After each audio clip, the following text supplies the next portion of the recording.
আসসালামু আলাইকুম। গত ক্লাসে আমরা জেনেছিলাম ফিচার ফোন কি বা ফিচার ফোনের ডিটেলস। আজকে আমরা জানবো স্মার্টফোন কি এবং এই স্মার্টফোনের ব্যবহার সম্পর্কে আমরা বিস্তারিত জানবো।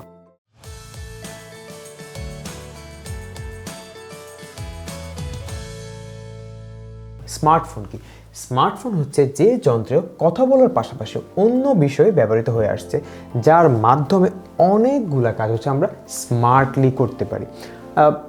স্মার্টলি করতে পারি। আর স্মার্টফোনের সংজ্ঞাটা কিন্তু তার নামের মধ্যেই আছে, স্মার্টফোন। অর্থাৎ এই ফোনের মাধ্যমে আমরা ইমেল করতে পারি, SMS প্রেরণ গ্রহণ করতে পারি, ইন্টারনেট, শুধু ইন্টারনেট না, মূলত ইন্টারনেট, হাই স্পিড ইন্টারনেট কিন্তু হচ্ছে আমরা এই স্মার্টফোনের মাধ্যমে আমরা ব্যবহার করতে পারি। দেন হচ্ছে হাই গ্রাফিক্সের আমরা গেমগুলো খেলতে পারি।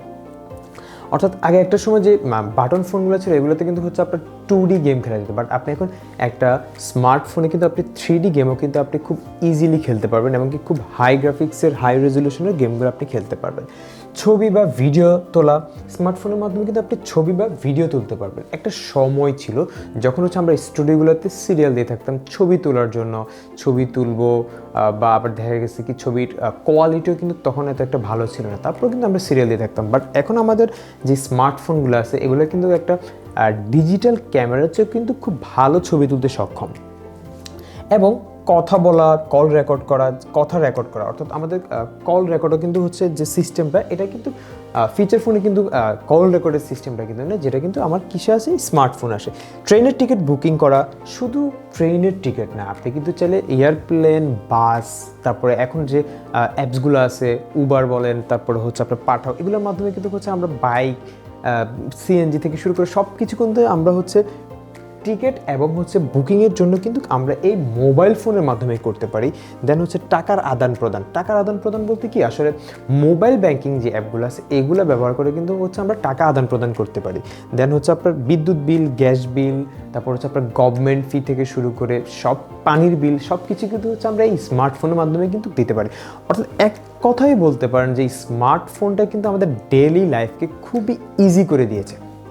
আচ্ছা, এখন আসুন যে এই স্মার্টফোনটা আসলে কে আবিষ্কার করেন। এই স্মার্টফোনটা 1992 সালে IBM সর্বপ্রথম ঘোষণা করে। তবে তারা ঘোষণা করলো, তারা কিন্তু হচ্ছে পুরোপুরি একটা স্মার্টফোন বানাতে সক্ষম হয় না। এটি হচ্ছে 1994 সালে, অর্থাৎ 2 বছর পরে কিন্তু হচ্ছে এই স্মার্টফোনটা হচ্ছে আবিষ্কার করতে তারা সক্ষম হয়, এবং হচ্ছে ওই মডেলটার নাম ছিল হচ্ছে SPC, এবং এটি ছিল পৃথিবীর সর্বপ্রথম টাচ স্ক্রিন অথবা স্মার্টফোন।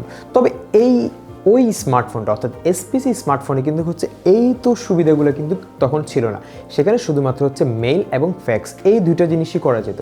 তো আসলে প্রযুক্তির আপগ্রেশনের আস্তে আস্তে হচ্ছে আমাদের এই স্মার্টফোনের সাথে এই স্মার্ট কাজগুলো কিন্তু অ্যাড হয়ে গিয়েছে।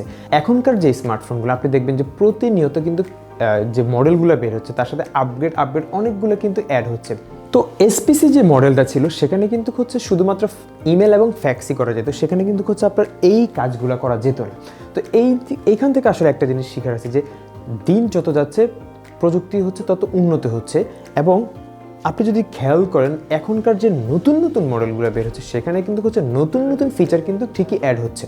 তো একটা কথা আপনাদেরকে না বললেই নয় যে বাংলাদেশে হচ্ছে সর্বপ্রথম স্মার্টফোন আসে কিন্তু হচ্ছে 2008 সাল থেকে, তখন কিন্তু আসতে শুরু করে, এবং এটা পুরোপুরি জনপ্রিয়তা পায় হচ্ছে 2010 সালে।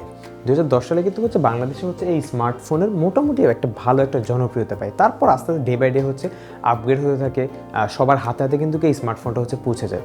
তো এই ছিল হচ্ছে আমাদের স্মার্টফোন নিয়ে আজকে ক্লাসের বিস্তারিত। আশা করছি আপনারা স্মার্টফোন সম্পর্কে ভালো একটা ধারণা পেয়েছেন। তো মোবাইল ফোন নিয়ে আমাদের যে 4টা টপিক ছিল এটা কিন্তু আমাদের এখানেই শেষ। তো ইনশাআল্লাহ নেক্সট ক্লাসে আমরা জানবো হচ্ছে মোবাইল ফোন অ্যানাটমি নিয়ে। সেই পর্যন্ত সবাই ভালো থাকুন, সুস্থ থাকুন।